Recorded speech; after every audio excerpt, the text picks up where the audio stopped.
tuendelee kupita. Poleni, Mungu wa faraja endelee kuwafariji, tuendelee kupita.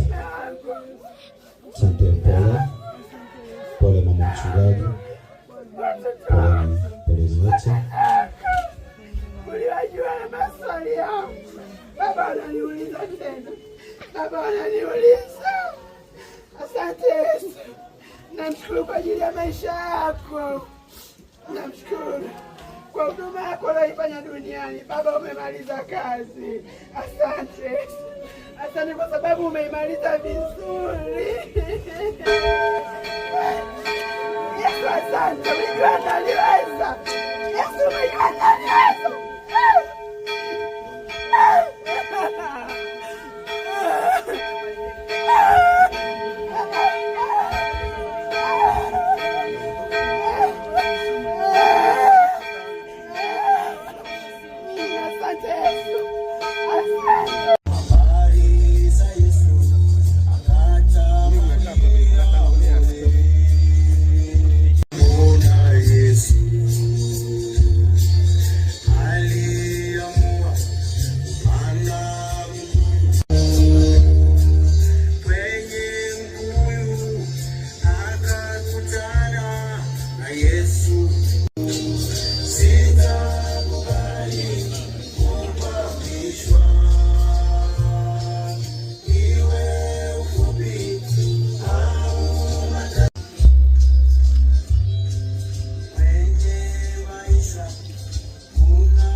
Studio, endelea.